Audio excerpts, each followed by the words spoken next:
Hey everyone, welcome back. One of the things I really love about this channel is the people that I met through it from all over the world. There are so many Canadians who have shared their boycott stories, US citizens who have written to tell me what's happening in their towns, and who have also said to keep the pressure on. And then there are viewers from places like Sweden, Australia, Belgium, Brazil, Singapore, and dozens of other countries, all saying the same thing, that they support Canada for standing its ground. That part still surprises me sometimes, that I get viewers from all over the world. Today's video is about a story that I think a lot of you listening will relate to, especially if you are a dual citizen between Canada and the United States. So I really encourage you to stick around for this one. The backdrop you're seeing today comes from my mom, who took this photo during their Eastern Canada trip in Prince Edward Island. She never actually told me where this was taken, so I had to do a bit of Googling on my own. I think this is the Borden-Carleton Gateway Village, right next to the Confederation Bridge. I'm putting a question mark on that because I'm not 100% sure. So let me know in the comments if I got it right. And thanks again, Mom, for sending this photo over. All right, let's get started. What you're about to hear is a conversation I had with a Canadian and US dual citizen, who I will refer to as P. Well, thanks very much for meeting me. And, you've been trying to reach out to me for a few months now, and I really appreciate you giving me the reminder because, especially with my move over and everything else, it's been a little bit chaotic on my side. But I really did want to be able to share your story. So can you tell the audience a little bit about yourself? You bet. Thanks, GTL. I'm going to go by P on this interview. And I reached out to GTL because I've got a bit of a unique story considering, what's happening, between our two countries and everything, and considering my own personal circumstances. So I was born in Canada back in the 1970s. Was born with dual citizenship because my parents were still US-landed immigrants. So I got it from birth. And I've always grown up having two passports. And, when it came time for college, I decided to go to college in the States. And then afterwards, I decided to stay. Kind of came down to money and weather. I mean, if you know the Pacific Northwest weather, we get rain out here. And it just kind of came down to that. And the dot-com boom was happening at the time. And so the money was really good. I went for about the first 15 years in the States. I worked in the Silicon Valley, like San Francisco area, did the whole dot-com boom, did the whole dot-com crash down on the other side of it, in the 2000s, early 2000s. And then, I really like stocks and investments and that whole world. It was like a game for me. So I kind of pivoted on the high-tech side to doing, kind of high-tech within investment finance. Ended up working for some Wall Street companies in the second phase of my career in New York and Chicago. Altogether, it was a little over 30 years that I was down in the United States. Okay. Go ahead. No, I was just going to say, so it sounds like your college days as well as your career was really based in the US. I was just going to mention too, it was always one of my dreams to work in Silicon Valley in the past. And I had opportunities, but it would have looked good on my resume. But in the long run, I think, I was actually very happy to be able to experience Vancouver and careers and things like that. Now, you mentioned as a dual citizen, a lot of us can't relate to that because, I'm Canadian and I don't have another passport. But living in the US, were you treated any differently because you were a dual citizen? Because I asked this because I had an email from someone who was also a dual citizen. They didn't want me to, mention their names and keep them confidential because, for privacy reasons. But she did mention that she is a dual citizen and has had incidents where, people around her would, I don't want to say belittle, but they would treat her differently because they wouldn't feel that she's like a full American. Have you experienced that at all, or is this a unique case to this viewer that emailed me? So my general experience as a Canadian in the US, and this might, again, be partly because I did have the US citizenship as well, was in where I lived, I didn't see that. But you got to realize I lived in mostly liberal cities like San Francisco, New York, Chicago, where they're very positive towards Canadians. The average Joe and Jane in those cities Yeah, they like Canadians. Now, I will say I did have an incident once when I was in a red state down in Tennessee, the city of Nashville. One of the software companies I worked for, I went as a consultant there to help with this software installation that we were doing. And I ended up meeting the CEO at the end of one of the days there. And yeah, he was a real jolly fellow, and he like when he learned that I was Canadian, one of the first things he said was, "Oh, you need to join us and be the 51st state." And that was like not kidding. That was like 20 years ago, like long time back, Oh, and so you mean it wasn't recent? It was oh, more like 20 years ago that he mentioned it was 51st state. that was literally 20 years ago. Yeah. And Okay. so to my credit, without missing a beat, I said, well, you got to be careful with that, Jake, or whatever his name was. The last time y'all tried that in the War of 1812, we burned down the governor's mansion and y'all had to whitewash it afterwards and call it the White House. And he just had a belly laugh. And after that, we were buddy buddy. Turns out he was a horrible racist as well, which was another eye opener for me being from Canada. Growing up, I didn't experience much of the African American racism that is rampant in the US. Right. I saw it in the red states, sadly. I didn't see it so much in the blue states. So I think that, the treatment that you get as a Canadian very much depends on where you are in the states. Like if you're Right. in a conservative versus a liberal area. Now, I think that when talking about this, I think it's also important to understand I was on both sides of the border for so much. I feel like I got a good chance to see the cultures in both places. And there's a thing called American exceptionalism. It's kind of the belief that everything in America is like the most top notch and the best. Yeah. And, it couldn't be better outside of the country. And so I would say that that exists. That's a real thing. And to some extent, I found that it's accentuated by, it's really influenced by the isolation America has given the size of the country. And so that was one of the big observations I had was like, if you were living in the US, let's say that you lived in Minnesota or Wisconsin and you get really, really cold winters. You could just go down to Florida. You could go to Texas. You could go to Arizona, California, all of these options for warm places where you don't need to get a passport to go there. Right. Now, you compare that against Canada. Canada, we're forced to. We don't have like a really warm weather, province that really during the wintertime can have that same effect. And Right. so I think that more people, and I don't know the stats on this, but I'm assuming that more Canadians probably have passports per capita than in the States because of that dynamic. And so I think when you're talking about, treatment of Canadians and, where you are within the country, I think you have to really look at it through the lens of American exceptionalism. Why would Canada be better than us? Yeah. I even on the Democratic side, I even saw like liberal friends that thought that when the whole 51st state stuff started coming out, they said, well, isn't that a benefit to you guys? Yeah. Shouldn't you be happy to have Yeah. the, chance to be the 51st state? And I was like, no.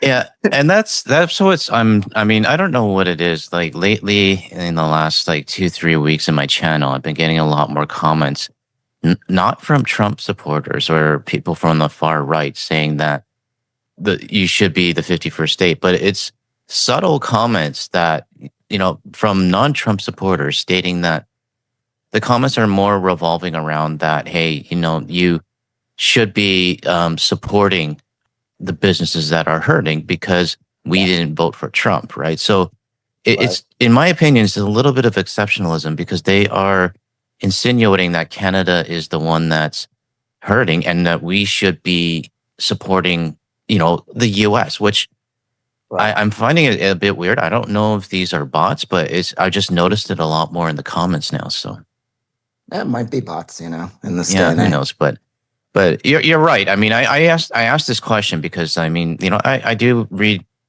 try to read all my emails I get, but you're right. I think depending on what state you're in, like if you're in California or Hawaii or any other blue state, it's less likely that if you're a Canadian, you're going to be treated as a lesser than if you are in a red state. So maybe I haven't spoken to this person that emailed me lately, but maybe you're right. She might be in a red state versus a liberal state where you have been residing. So Yeah, I mean, I think it depends on your context, the reaction and the treatment that you're going to get in either place. Yeah. yeah, yeah.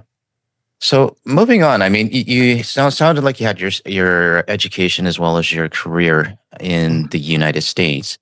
What was that moment that you decided, hey, I need to leave and migrate back to Canada? I'd always, basically, since moving to the US, it was always my intention to return back to Canada eventually. My plan was make money in the US and then return home to Canada.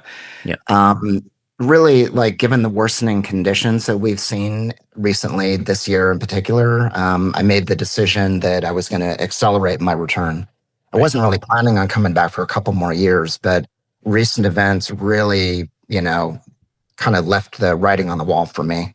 So yeah, I left my job, sold my house in Chicago. I was fortunate enough to get a beautiful property out here on the Sunshine Coast where I can homestead and go on to the next phase of my life. So I would say, in answer to your question, when did the decision happen? It was really started this year when probably around the same time you started your channel. I want to say February, March of this year. Hmm. There was all the talk about tariffs that came up, the talk against Canada, and, also just the internal turmoil that they're having right now. I've got serious concerns about the United States going into significant, even more political chaos and unrest. Yeah, And honestly, it came down to my having more faith in the ability to be successful in any business sense here in Canada compared to the US. I just see that the conditions in Canada are great. We're kind of left as the responsible party in the room, and that's really desirable for a lot of our trading partners. right. Stability, that we're not changing our tariff regime every month based on whims. Yeah, So I think that for me personally, it was the talk about the 51st state and threatening our sovereignty. It was a red line for me. I was just right. like, I'm done. I'm done. Hmm. I would like to live in a free country. And, I have a lot of concerns with what's happening there, that it's really gravitating away from being a free country. Yeah, it's kind of ironic to me. I mean, I know the U.S. national anthem off by heart. I mean, I think a lot of uh, Canadians do. I mean, if you go Anyone to a playing hockey game, hockey? you sing their anthem, right? So, um, Absolutely. yeah. So, and it's just ironic, and the land of the free is not really the land of the free anymore. So, It's getting co-opted, sadly. yeah, And I've seen that happen over the last 30 years. And you can trace a path back decades. It yeah, started off, you had the Tea Party movement was one of the first ones. It was like the kind of the Republican writer of the right, then the Republicans. And then that Tea Party, it morphed into QAnon and the whole QAnon conspiracy, through the COVID time. And now it's morphed into MAGA, yeah, and it's the latest incarnation of it. I think it's important to say what people are afraid to say. I mean, the United States is unfortunately taking a direction towards fascism yeah. and totalitarianism. And I think you have to call a spade here, with what's happening. And so for me, just on that broad scale, I was just like, Canada's my home country. If Hmm. you're starting to threaten our sovereignty, I'm going to go back home. Thank you. Yeah. It's been No, awesome. yeah. I mean, it's great that you have that opportunity to do that. And I know a lot of US citizens that I've interviewed are looking for other methods to leave. Like I've interviewed a few that were looking outside of the US for jobs or visas to be able to move. So it sounds like you're pretty fortunate to be able to come back to Canada. Now, you did mention offline to me that you do have family in the US. So it does sound like even though that you've migrated back to British Columbia, you still need to go back to the U.S. In terms of for family reasons, which I respect. Absolutely. Have you experienced any escalated incidents when crossing over back and forth between Canada and the U.S.? Totally not. But No. you got to realize I present as a white urban professional type when I Hmm. go across the border, and I have both passports on me when I cross. Right. So generally, yeah. I mean, I don't meet any of the categories that would generally get you like that whole extra screening, because of the color of your skin or, Right. because of the passport that you're holding or not holding. So Yeah. no, I've just been, knock on wood, it's been pretty good. Yeah. I mean, I'm just curious because I'm not a dual citizen and really don't know. But like when you come to Canada, you use your Canada passport. But then when you go to the US, you just use your US passport. Is that how it works? Or It's exactly how it yeah, works. Sometimes I've had some border guards when I was crossing into the US that, said that I had to have my Canadian because it was a Canadian registered car. And they were like, "Are you importing the car?" And I'm like, "No, I'm not." And yeah, so, like, it depends. But if you bring both passports, yeah, I mean, they're just going to probably take the American one and let you through, right? got it. Okay. Yeah. So like I do have a lot of dual citizens that watch my channel. And, like I said earlier, so, I've been getting emails and messages, just asking, what's it like to move back into Canada? And unfortunately, I can't answer them because I've never lived in the US and I don't know what the moving process is. But is there Yeah. any advice that you can give to the other dual citizens that are thinking of moving to Canada? Yeah, the first thing I want to say, if you have dual citizenship in that kind of a circumstance, congratulations, you've won the lottery. I mean, it's amazing having that option in your back pocket, especially, as things progress and if things get even more chaotic. I will say that as a dual citizen coming back to Canada, it was fairly easy as long as you're prepared when you get to the border. Hmm. Itemize everything, have a spreadsheet with all of your items listed, even if they're small, as much as you're able to. If you come to the border prepared, it's just going to be so much easier of a process. There's other things like, you may have to restart having a credit history in Canada, as opposed to your US credit history. You may have to close down some accounts in America, some financial accounts you can't maintain if you've moved back to Canada. So there's like little things like that to think about. But I mean, really, for a dual citizen, you don't really need to go to an immigration person. It's really just a small amount of paperwork. Literally, the essential paperwork was about 4 or 5 pages to come across the border. And answer your question about how was it qualitatively, it's been awesome coming back. Nice. I've felt a genuine sense of relief and like a stress taken off, having successfully exited and restarted a new path that has roots in British Columbia, that has roots back here. Feels great. Healthcare. I mean, you've heard about what's happening with healthcare over there since they've removed the subsidies. Regular families are now looking at Canadian 3 to 5 thousand Canadian a month to cover Wow. your basic healthcare needs. And so, one of the things that I've found, quite honestly, since coming back is that the cost of living in Canada is significantly better. You're not paying health insurance premiums. And that's a big one right there. Even for Right. people in corporate jobs where you have your health insurance included, it's still a significant expense.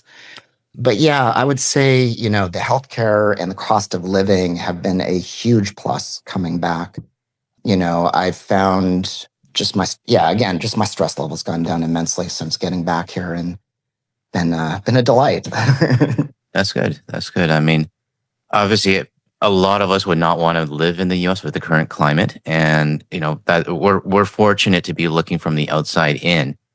But unfortunately, there's a lot that are inside the country that are supporters of my channel, but they are also uneasy with the unrest that's going on right now. So, one of the things, I mean, this might be something that I'm not sure if you have any expertise on or anything like that, but for U.S. citizens that are looking to leave, do Mhm. you have any advice for them? Like, I say, for example, they're not dual citizens, but they're looking to, either leave to Canada or Europe or Australia or something like that.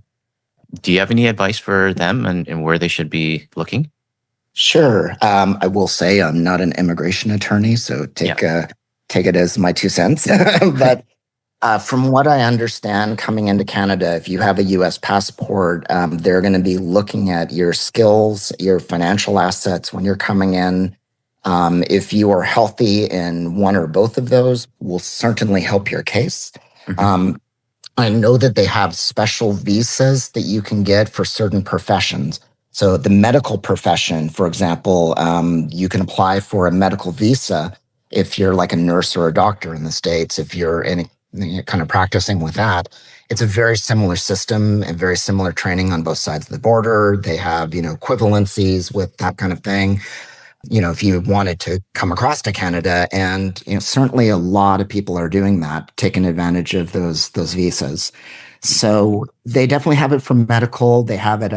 I can't say for sure if they have it for high tech jobs or finance jobs, but certain sectors that they're looking to fill out in Canada, they're going to have those special visas that you can get.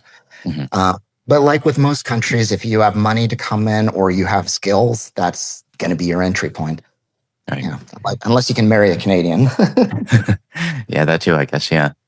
The reason I brought it up, because I mean, like, I really want to, I know I say I get a lot of emails, and I actually really do get a lot of emails, but I wanted to try to see if I can provide advice for people, and, ways to see if there's, I know there's also citizenship by descent in certain countries, and I believe Canada has that.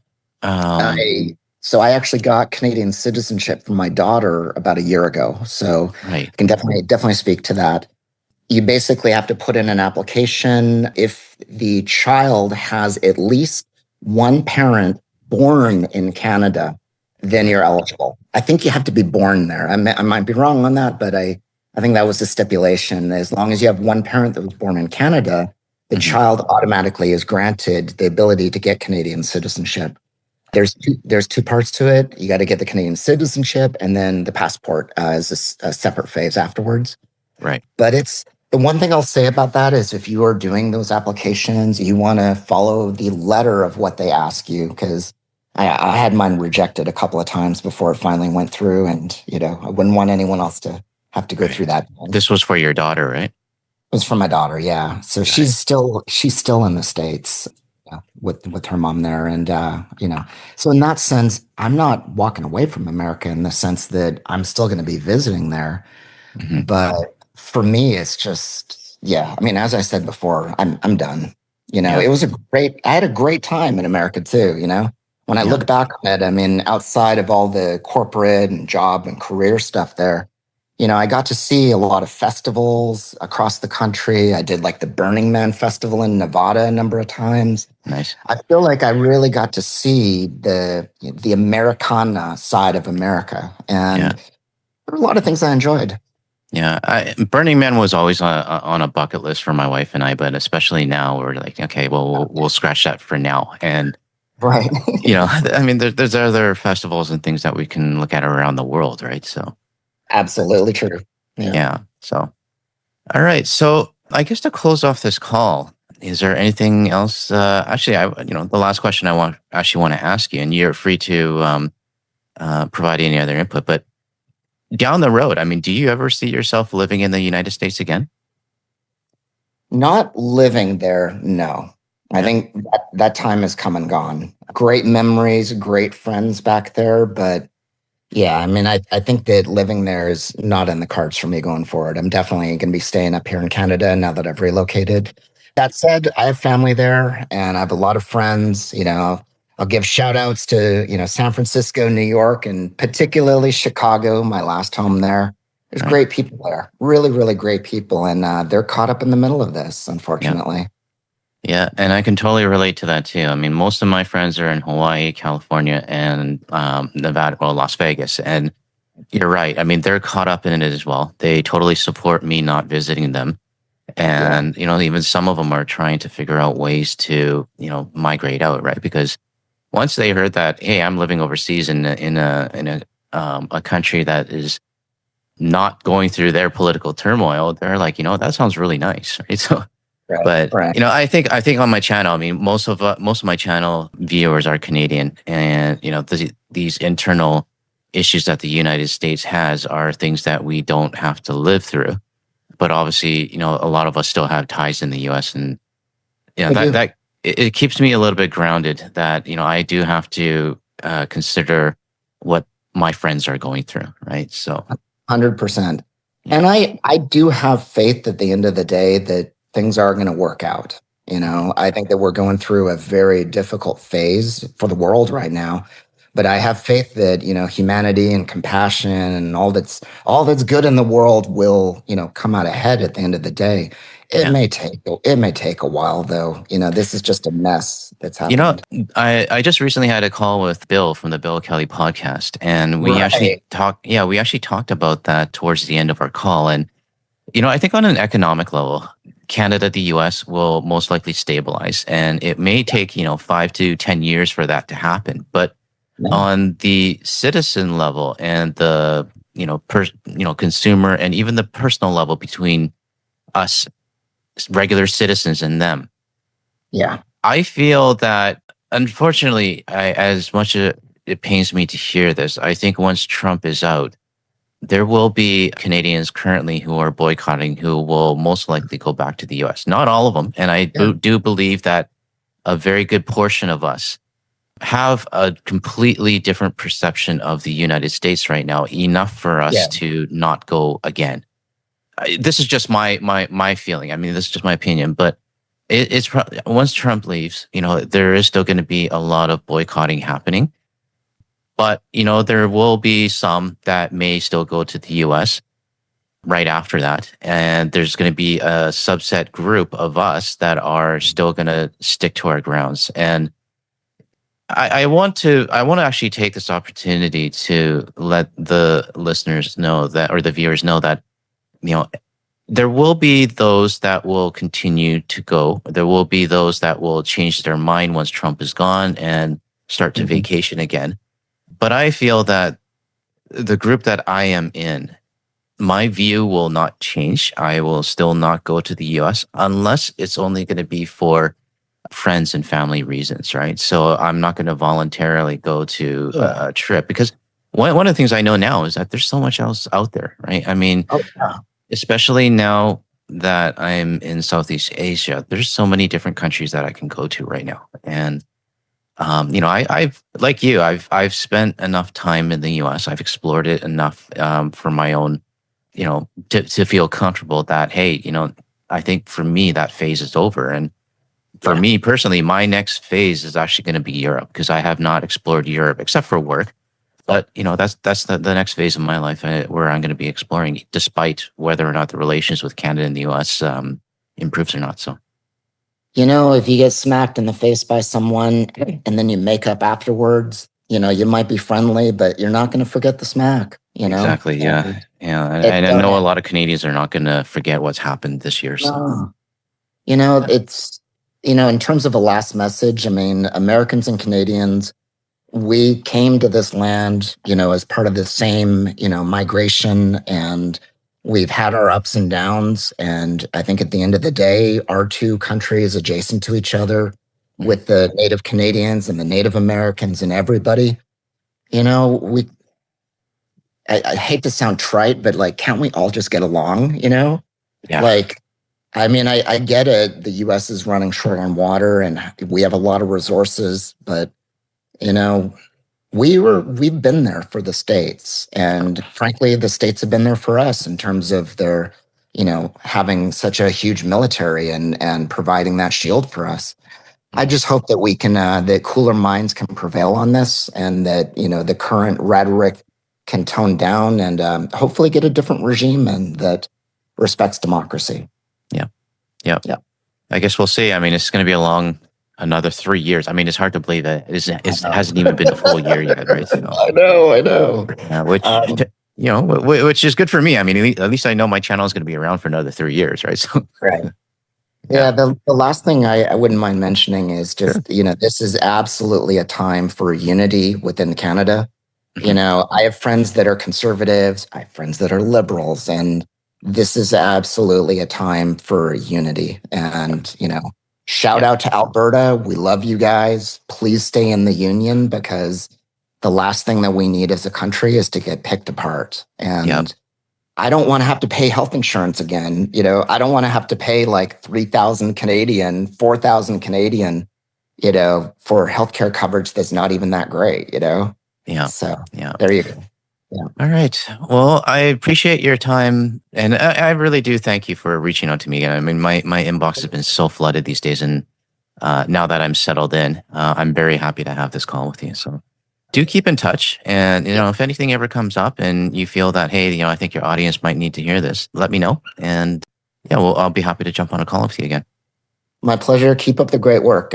You're definitely like one of my top stations I watch every morning. So Well, I appreciate like I've told other people, I really don't know what I'm doing. I'm just kind of like expressing myself on YouTube, right? So, it. It's great. but I mean, yeah, but I have my first coffee with you every morning. So yeah, yeah. It's funny. I've actually get people telling me, I mean, if I accidentally delay a video a little bit, or I you know, if I miss a day, they're like, I don't know what to do this morning. And I'm like, and it kind of overwhelms me. right. I tell my wife, I'm like, I can't believe people are waiting for my videos, right? So, Well, but yeah, like I'm one of them. You got great yeah, videos. Keep it up, yeah. eh? I appreciate it, and thank you for the encouragements. Stick around after, and we'll continue our chat. Sounds good. All right. Thank you very much.